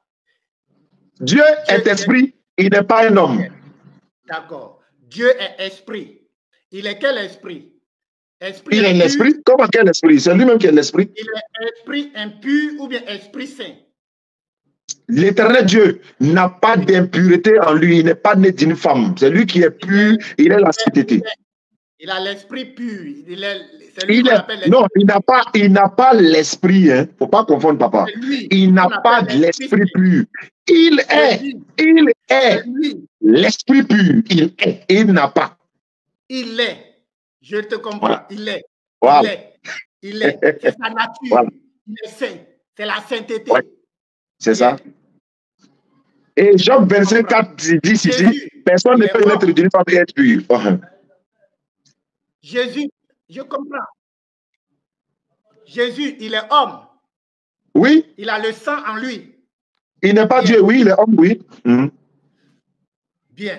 Donc, voilà, il a le sang en lui. Maintenant, cette partie-là, c'est ce que je veux te faire comprendre. Que le sang qui se trouve en Jésus, là, c'est un sang pur. Même si c'est pur, là. Même si c'est pur. Oh. Maintenant. Attends, je vais vous demander quelque chose. Est-ce que le sang qui est en Jean-Baptiste, là, c'est impur? Ou bien en Marie, c'est impur? Le sang qui est en Marie, là, c'est impur? Hein? Oui, c'est impur. C'est impur, non? Parce que, pourquoi? Tu sais pourquoi? Oui. À cause de la connexion adamique. Donc, je vous donne maintenant, la Bible va vous, c'est la Bible qui va vous corriger. Doyen, excusez-moi du terme, je m'excuse du terme, doyen. Je vais vous donner Job 14, 4. Regardez, hein, Job 14, verset 4. Regardez, hein, vous avez dit, Marie est impure, son sang est souillé, donc elle est impure. Mais Jésus, mais regardez, Job 14, verset 4. Comment d'un être souillé? Vous pouvez vérifier avec moi, papa. Et puis, c'est sur ça qu'on va terminer. Et je vais vous donner 2 minutes pour votre conclusion. Moi aussi, je vais conclure. Comment d'un être souillé sortira-t-il un homme pur? Il n'en peut sortir aucun. Comment d'un être souillé sortira-t-il un homme pur? Il n'en peut sortir aucun. Si Marie est souillée là, voilà. Est-ce que quelque chose de pur peut sortir de Marie? Doyen, la réponse? Est-ce que tu es d'accord qu'elle est impure, non? Le sang. Tu es d'accord pour ça? On dit, on n'a pas dit Marie est impure ici. On dit, oui. Comment d'un être souillé? Mais comme vous dites que Marie est souillée, la Bible vous pose la question. Maintenant, comment d'un être qui est souillé là? quelque chose de pur peut sortir. Il n'en peut sortir aucun. Donc répondez-moi, Marie qui est souillée pour vous, est-ce que quelque chose de pur peut sortir de quelqu'un qui est impur? Oui. La Bible dit non. Oui. La Bible dit non. Oui, vous dites oui, mais la Bible dit non. T'as vu? Vous dites oui, la Bible dit mais la Bible dit non. Mais c'est la même. Oui, mais c'est la même Bible qui dit qu'il est saint, non? Mais la même Bible dit aussi qu'il ne peut pas naître d'une femme et puis être pur. La même Bible dit qu'il ne peut pas naître d'une femme et puis être pur. On fait comment? On fait comment? Mais pourquoi pourquoi la Bible dit qu'il est saint? Maintenant, pourquoi la Bible dit aussi personne ne peut sortir d'un homme sué et puis être pur? Pourquoi la Bible dit ça aussi? C'est-à-dire que si moi je suis sué, si Adam est sué, si Marie est sué, Jésus est sorti, il est quoi? Il est quoi? Je vous pose la question, doyen. Si Marie est suée, selon Job 14, verset 4, il n'en peut sortir aucun. Ça veut dire quoi en français? Il n'en peut sortir aucun. Ça veut dire quoi en français? Ça veut dire qu'il devrait être impur. Bon. Il devrait être impur. Jésus devait être impur. C'est pas qu'il devrait être, c'est pas il devait être, c'est pas parce qu'il devrait être, non, on n'a pas dit devait être. Si Marie est souillée, c'est que Jésus aussi est souillé selon Jean 14, 4. Mais est-ce que Marie est souillée? Mais selon Luc, est-ce que Marie est souillée? Selon Luc, elle est souillée. Maintenant, selon Job là, si Marie est souillée là-haut, ce qui sort de Marie est aussi souillé. Tu es d'accord? Oui, oui. Ok, donc on a fini le débat. Vous avez 2 minutes de conclusion, papa. 2 minutes de conclusion, papa. Je vais conclure sur non, le cas. Le temps, on va faire ça prochainement. Comme vous ne vous sentez pas bien aujourd'hui, peut-être prochainement, quand vous allez reprendre la forme, on va réorganiser. Il n'y a pas de problème. Seulement, je veux vous dire que je soutiens ce que j'ai dit, que Jésus-Christ a débattu aussi longtemps que possible. Je peux conclure avec le minimum de temps qu'on a mis pour dire que le fait qu'il soit pur, le fait qu'il soit Dieu, vient du fait qu'il est fait de la parole de Dieu, il est fait de l'Esprit de Dieu, il détient la totalité, la quasi-totalité de l'Esprit de Dieu, qui détient la quasi-totalité aussi de l'être humain. Donc, l'Esprit de Dieu se trouve dans un corps qu'on appelle être humain, ce qui veut dire qu'il est 100% Dieu et il est 100% humain. Donc, je veux terminer sur ça pour dire tout simplement que la divinité de Dieu n'est pas à débattre, la divinité de Jésus n'est pas à débattre. Jésus est parfaitement ce qu'il doit être pour que nous puissions le suivre et être sauvés par lui. Je vais te lire quelque chose pour terminer. Dans le livre de Luc, pour terminer,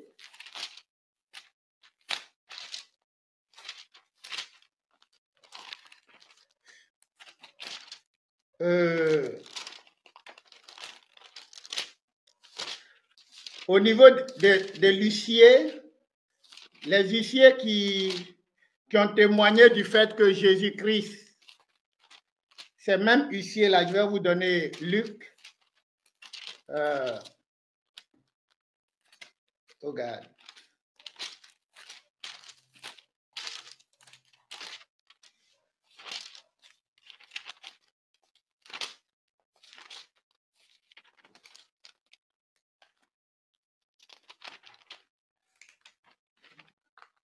Alors, Luc chapitre et Jean au moins, Jean chapitre 7, le verset 46 dit, les huissiers répondirent, jamais homme n'a parlé comme cet homme.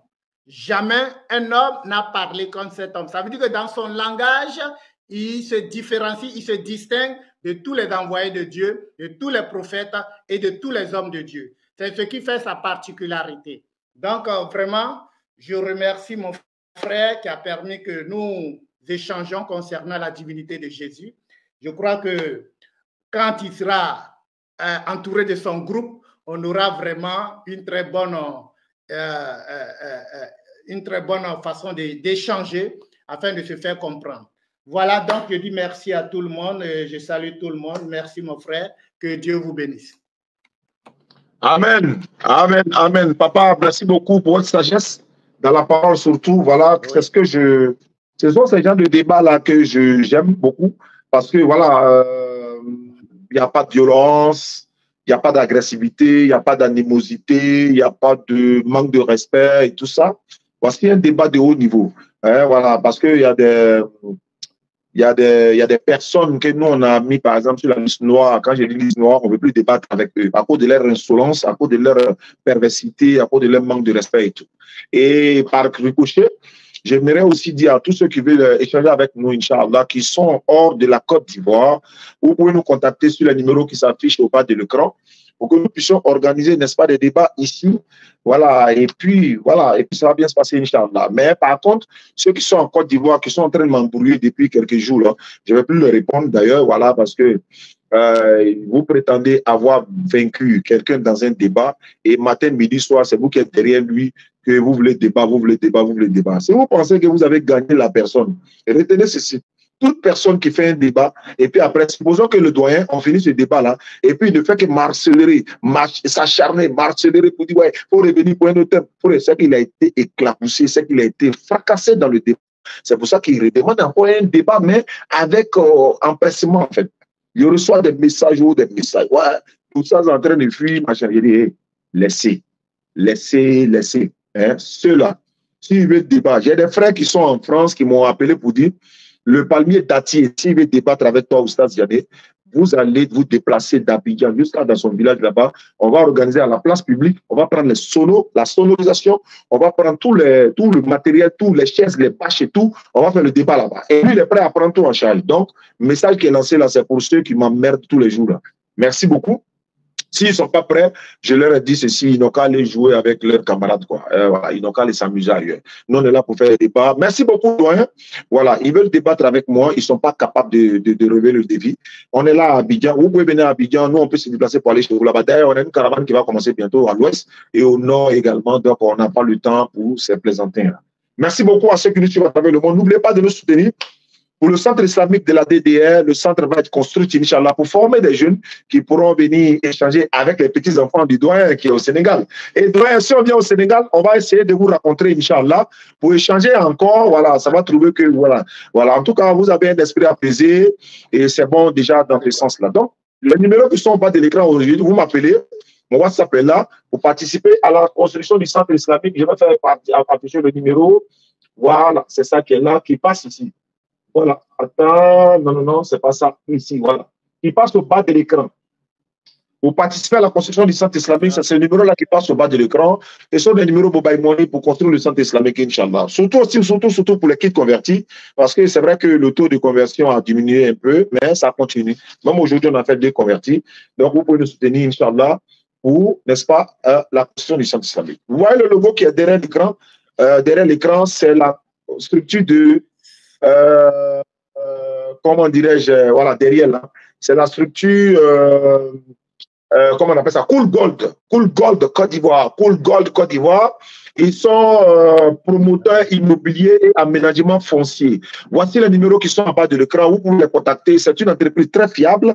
Moi, je peux prendre cet engagement-là, Inch'Allah. Et ils sont au numéro suivant 27 21 52 18 15. En tout cas, vous allez voir les numéros au bas de l'écran. Inch'Allah. Il y a une autre entreprise également, Sako et Fils. Sako et Fils aussi. Ils sont aussi dans l'immobilier. Ils sont aussi très, très, très bons parce que j'ai été visiter les sites de M. Sako et Fils à Brofo-Doumé. Moi, je suis allé moi-même pour aller voir le terrain et tout ça. Je pense que ceux qui veulent acheter des lots et tout ça, vous pouvez les contacter.